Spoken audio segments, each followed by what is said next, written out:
For 3 decades, Western economists called it the Asian miracle. Thailand, Indonesia, Malaysia, South Korea. These nations transformed from agricultural backwaters into manufacturing powerhouses in a single generation. The World Bank published a 1993 report celebrating their success. Foreign capital flooded in. Growth rates hit 8% annually. Western leaders pointed to East Asia as proof that opening markets to global finance created prosperity. By 1996, over $100 billion in foreign investment flowed into Southeast Asia each year. 12 months later, $100 billion flowed out. The standard story blames Asian governments, crony capitalism, corrupt officials, lack of transparency. Western newspapers ran headlines about Indonesian nepotism and Thai insider dealing. The diagnosis was simple. The Asians had not learned how to run modern economies. They needed Western supervision. The declassified documents tell a different story. In 2003, the IMF released its Independent Evaluation Office report on the crisis. Buried in bureaucratic language were admissions that would have been front-page news in 1997. The institution acknowledged its prescribed policies worsened economic contractions across the region. Interest rate demands accelerated capital flight rather than stopping it. Fiscal austerity deepened recessions rather than restoring confidence. Bank closures triggered bank runs rather than stabilizing financial systems. The medicine made the patient sicker. The IMF's own auditors confirmed it. This was not about Asian corruption or incompetence. This was about leverage applied through bottlenecks. When Thailand's foreign reserves emptied in July 1997, the IMF became the only source of emergency dollars. The price of rescue was a set of conditions that protected foreign creditors while concentrating pain on local populations. Control the flow of emergency capital, and you control nations in crisis. The machinery of international lending operates through these pressure points. The 1997 crisis revealed exactly how that machinery works. Welcome to Rashi Historical. We follow the money, trace the power, and expose the history they never taught you in school. Today, Argentina struggles under IMF conditions from its 2018 loan. Sri Lanka defaulted in 2022 and now implements austerity designed by the same institution. Pakistan, Egypt, and Ghana negotiate with IMF officials, who hold the keys to their survival. The playbook written in 1997 remains in use. Your retirement account holds emerging market funds affected by these dynamics. Your government cites IMF guidelines when setting trade policy. Currency fluctuations affecting the price of your groceries trace back to decisions made in Washington conference rooms. The documents declassified over the past 2 decades show exactly how the system developed, who designed it, and who continues to pay the price. This is the story of how Western advice crashed Asian economies and what the internal records prove about who benefited from the wreckage. July 2nd, 1997. The Bank of Thailand made an announcement at 7:30 a.m. local time. After spending $33 billion defending the baht's fixed exchange rate against the dollar, the central bank abandoned the peg. The currency lost 20% of its value before lunch. Bank of Thailand records released in subsequent years reveal officials had warned the government for months. Foreign reserves dropped from $38 billion in January to under $3 billion in liquid assets by late June. Currency speculators, operating from hedge funds in New York and London, had bet against the baht since late 1996. George Soros, Julian Robertson, and a network of traders saw the same vulnerability. Thailand borrowed short and lent long. Its banks owed dollars they would need to repay while holding baht-denominated assets. Any currency slip would trigger insolvency. The central bank fought back using forward contracts. These off-balance sheet promises to sell dollars at fixed future rates masked Thailand's true position. The official reserve numbers were fiction. The traders knew it. Stanley Fischer, deputy managing director of the IMF, later admitted the institution understood Thailand's weakening position but took no preventive action. The IMF's own post-crisis review noted its surveillance had failed to identify the approaching collapse. Why did the IMF fail to act? Clinton administration Treasury records provide answers. Robert Rubin, Treasury Secretary, and Lawrence Summers, Deputy Secretary, monitored Thailand closely. Their internal memos show their priority was not preventing collapse. It was protecting American financial institutions with exposure to Thai debt. J.P. Morgan held Thai corporate bonds. Chase Manhattan had lent to Thai banks. Citibank maintained extensive operations in Bangkok. If Thailand defaulted outright, these institutions faced billions in losses. A managed crisis with IMF involvement offered a better outcome for Wall Street. The IMF would provide emergency funds. Those funds would flow to Thai institutions. Thai institutions would repay their foreign creditors. American banks would get their money back. The Thai population would pay the bill. By August 1997, Thailand negotiated a $17.2 billion rescue package. The IMF contributed $4 billion directly, with the World Bank, Asian Development Bank, and Japan providing additional funds. The conditions attached to this loan established the template for everything that followed. The IMF demanded fiscal austerity. Thailand had to slash government spending and raise taxes to achieve a budget surplus during a recession, with unemployment rising. The logic was that fiscal discipline would restore confidence among foreign investors. The IMF demanded interest rates above 20%. Thailand raised its benchmark rate to 25% within weeks. The logic was that higher returns would convince foreign capital to stay. The IMF demanded bank closures. Thailand shut 56 finance companies by December 1997. The logic was that removing weak institutions would strengthen the survivors. Each demand reflected IMF orthodoxy developed through decades of Latin American debt crises. The institution applied the same playbook without adjustment for Asian conditions. Joseph Stiglitz objected in real time. As chief economist at the World Bank during the crisis, Stiglitz sat in the meetings where these policies took shape. His documented criticisms, later detailed in his book Globalization and Its Discontents, identified specific flaws. Fiscal austerity during financial crisis worsens recession. Governments cut spending, demand falls, companies fail faster, unemployment rises, tax revenues collapse. The austerity creates a downward spiral that defeats its own purpose. High interest rates during crisis destroy the private sector. A company that survives at 10% interest goes bankrupt at 25%. The policy designed to save banks ends up killing the companies those banks lent to. Bad loans multiply. Rapid bank closures during crisis trigger panic. Depositors at surviving banks wonder if their institution will be next. They withdraw funds. Bank runs spread. The policy designed to restore confidence destroys it. These warnings came from inside the Washington establishment. Stiglitz held one of the most senior economic positions in the development finance world. Alternative approaches existed. Treasury rejected them. Rubin and Summers supported IMF orthodoxy consistently. Treasury records show they viewed structural conditionality as necessary to protect American creditors and advance longer-term goals of financial liberalization in Asia. Thailand's experience validated Stiglitz's warnings within months. GDP contracted 10.5% in 1998. Unemployment tripled. Poverty rates doubled. The stock market fell 75% from its 1996 peak. Suicide rates increased 40%. The IMF program did not restore confidence. It accelerated collapse, and the contagion was spreading. Currency traders operate on pattern recognition. Thailand fell. Traders looked for similar vulnerabilities across the region. They found them everywhere. Indonesia, Malaysia, the Philippines, South Korea. Each country shared characteristics with Thailand: fixed or managed exchange rates, corporations with heavy dollar-denominated debt, massive foreign capital inflows during the early 1990s, banking sectors with inadequate supervision, short-term foreign borrowing funding long-term domestic lending.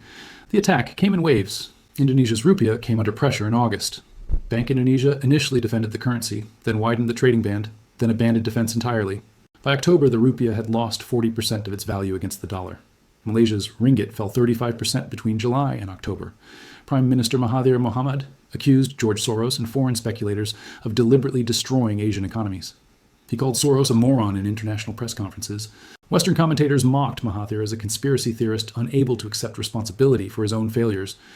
The internal evidence suggests Mahathir understood more about the situation than his critics acknowledged. The Philippines' peso dropped 34%. The central bank burned through reserves before accepting a managed float.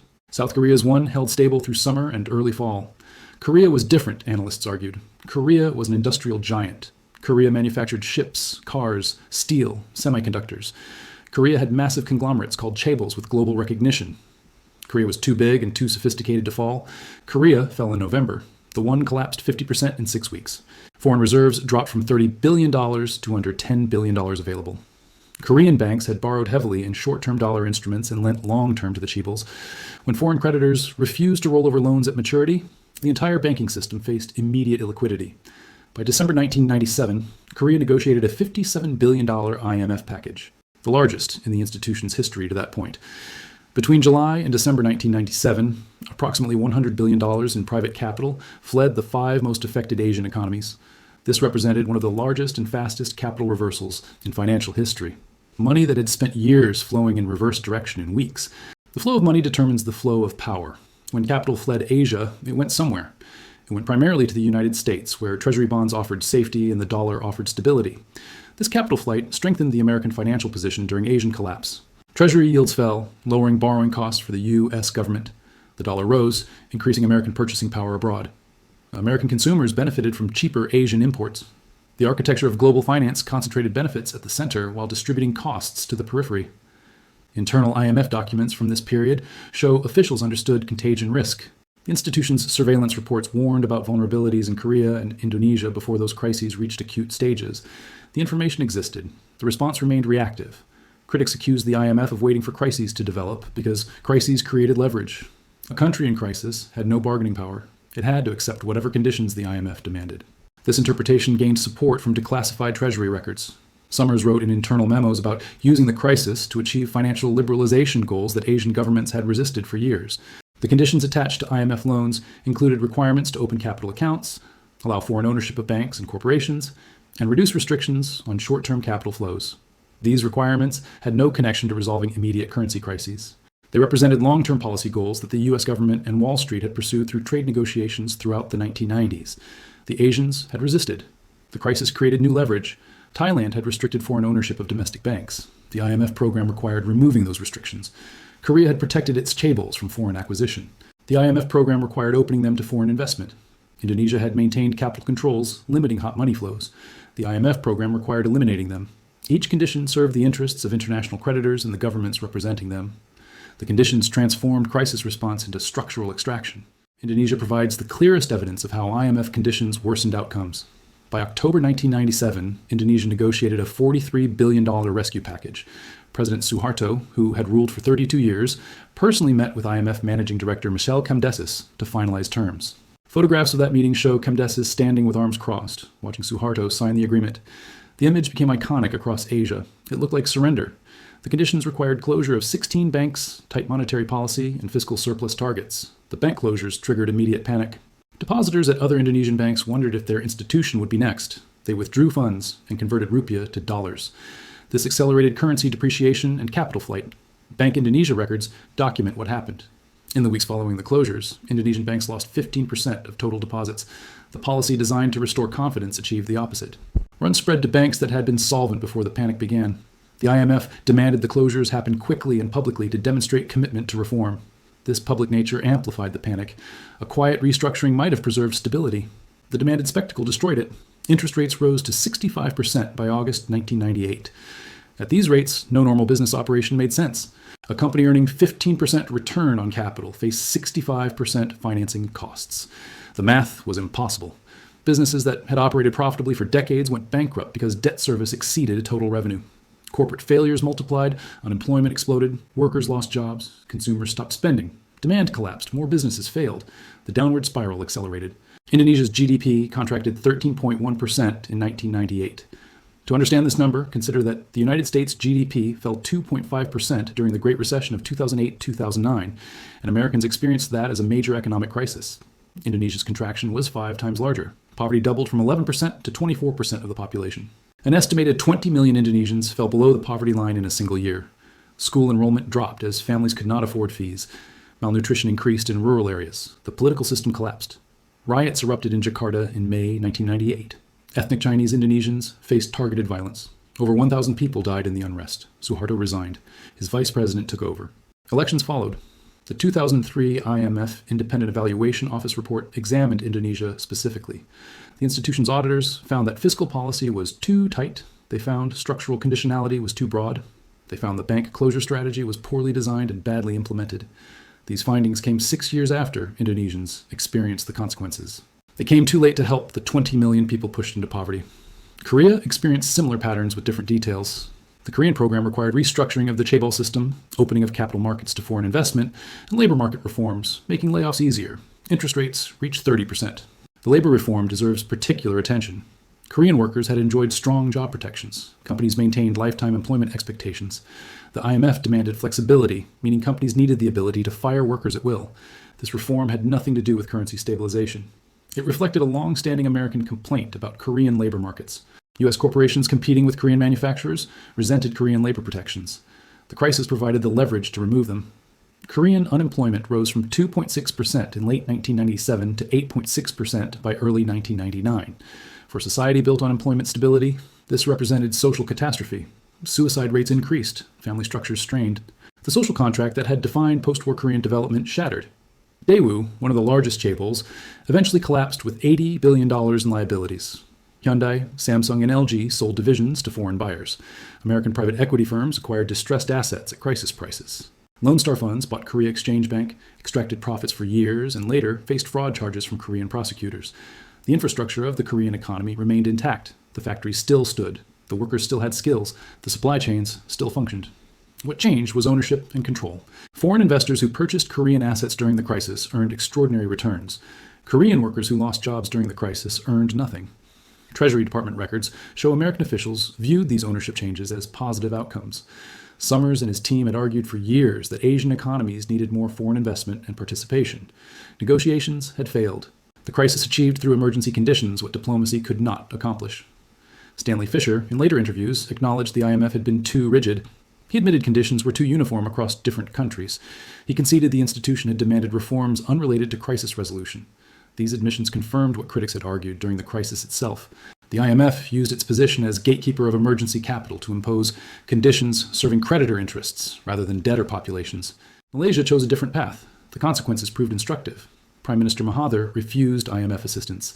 He announced capital controls on September 1, 1998. The ringgit was fixed at 380 to the dollar. Offshore trading of the currency became illegal. Foreign investors faced restrictions on withdrawing capital for 12 months. The IMF and Treasury denounced this decision. Summers called it a setback. Western financial press predicted catastrophe. Conventional wisdom held that capital controls would destroy investor confidence permanently. Malaysia would become an international pariah. The opposite happened. Malaysia recovered faster than IMF program countries. GDP grew 6.1% in 1999 and 8.9% in 2000. Unemployment never exceeded 4%. The stock market recovered pre-crisis levels by 1999. Foreign investment returned within 2 years. Capital controls gave Malaysia policy space. Without fear of additional capital flight, the government lowered interest rates to 6%, while Thailand maintained rates above 15%. Without IMF-mandated austerity, Malaysia maintained government spending supporting domestic demand. Without forced bank closures, Malaysia restructured its financial sector on a timeline that preserved stability. The comparison is stark and documented. Malaysia's 1998 GDP contraction was 7.4%. Thailand's was 10.5%. Indonesia's was 13.1%. Malaysia's peak unemployment was 3.9%. Korea's was 8.6%. Malaysia's poverty rate increased modestly. Indonesia's doubled. Economists later studied these comparative outcomes in academic journals. Research published in the Journal of Development Economics, the World Bank Economic Review, and other peer-reviewed publications examined the data. The findings were consistent. Malaysia did not suffer economically from rejecting IMF conditionality. Some studies found Malaysia recovered more quickly with less social disruption. None found evidence that capital controls caused the damage Western officials had predicted. This evidence created problems for IMF defenders. If Malaysia succeeded without following prescriptions, the prescriptions were not economically necessary. They were policy choices serving particular interests, presented as universal requirements. The IMF's own 2003 evaluation acknowledged the Malaysian experience complicated their narrative. The report noted that Malaysia had achieved stabilization through heterodox means. This admission represented significant retreat from the certainty officials expressed in 1997 and 1998. Mahathir, dismissed as a conspiracy theorist in Western media, had been right. The standard prescriptions were not the only option. Alternative approaches existed. Those alternatives protected domestic populations more effectively than IMF conditions. Why did the IMF insist on its approach so rigidly? The documented record suggests institutional incentives and external pressure. The IMF staff had built careers around particular economic models. Admitting those models caused harm threatened professional reputations and institutional credibility. The institution's internal culture reinforced orthodox thinking. The U.S. Treasury exercised enormous influence over IMF decision-making. The United States held the largest voting share. Treasury officials rotated through senior IMF positions. American priorities shaped crisis responses. Treasury priorities aligned with Wall Street priorities. Capital account liberalization opened markets for American banks. Structural conditionality created investment opportunities for American corporations. Labor market reforms reduced costs for American manufacturers. The gatekeepers of international finance had aligned incentives. They reinforced each other's positions. Dissent was marginalized. Stiglitz dissented and was eventually pushed out of his World Bank position. His departure in 2000 followed increasing public criticism of IMF and Treasury policies. He later became more vocal in his criticism, but his removal from institutional power limited his influence. The system protected itself from challenge. The Asian financial crisis ended, eventually. Currencies stabilized, growth returned, stock markets recovered. The structural changes proved permanent. Asian governments learned the central lesson. They could not trust Western financial institutions. They accumulated massive foreign exchange reserves to ensure they would never need IMF assistance again. China now holds over $3 trillion in reserves. Japan holds $1.2 trillion. South Korea holds $400 billion. The combined reserves of Asian central banks exceed $5 trillion. This accumulation changed global capital flows. Asian central banks invested reserves primarily in U.S. Treasury bonds. This created consistent demand for American government debt, allowing the United States to run larger budget deficits at lower interest rates. The crisis that damaged Asia ultimately financed American borrowing for decades. Asian governments created regional alternatives to the IMF.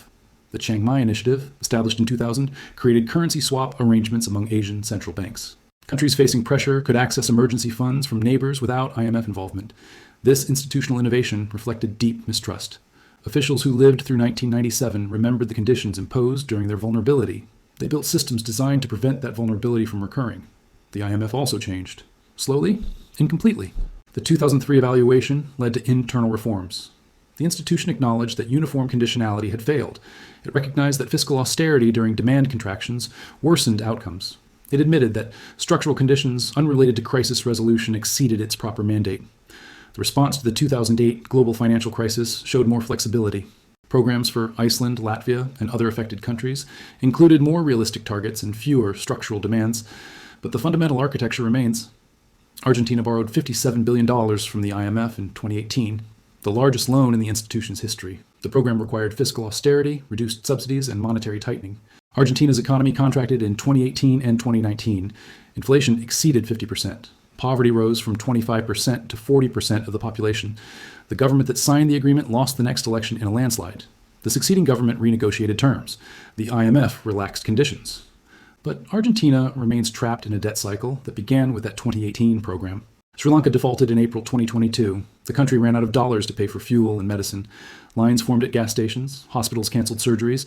The population erupted in protest. The president fled the country on a military aircraft. Sri Lanka now operates under an IMF program requiring spending cuts, tax increases, and state enterprise restructuring. Citizens experience reduced subsidies, higher prices, and degraded public services. Pakistan negotiated its 23rd IMF program in 2023.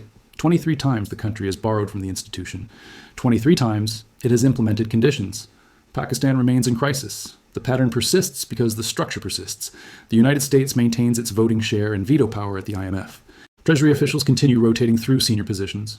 American priorities continue shaping institutional responses. The incentives remain unchanged. Creditor interests receive protection. Debtor populations bear adjustment costs. The machinery of extraction continues functioning. Understanding this history matters for your financial present. Emerging market funds in your retirement portfolio depend on these dynamics. When the IMF approves a program, markets respond. When conditions fail, currencies fall. Your investment returns connect to decisions made in Washington about countries you may never visit. Currency values affecting import prices depend on IMF stability assessments. When emerging market currencies depreciate, American purchasing power increases. Your grocery bill reflects these relationships. Government borrowing capacity across dozens of countries depends on IMF endorsement. A country locked out of IMF support faces higher interest rates on all borrowing. Those costs pass through to citizens in reduced services and higher taxes. The institution that worsened the Asian crisis continues shaping the global economy you inhabit. The 1997 evidence remains contested in academic debates. Some economists defend the IMF response as necessary, given the information available at the time. They argue mistakes were made, but the alternative was worse. Others point to Malaysia. They point to the IEO admissions. They point to the pattern of creditor protection and debtor suffering repeated across 3 decades of crisis response. The declassified documents support the critics more than the defenders. Treasury memos reveal priority given to American financial interests. IMF evaluations acknowledge policy errors. Comparative outcomes demonstrate alternative approaches succeeded. The Asian financial crisis was not a natural disaster. It was engineered through policy choices made by identifiable institutions and individuals. The consequences fell on ordinary workers in Bangkok, Jakarta, Seoul, and across the region. The benefits flowed to financial institutions in New York, London, and Frankfurt. The machinery remains in place. The incentives remain aligned. The next crisis will activate the same systems. You live in an economy shaped by these structures.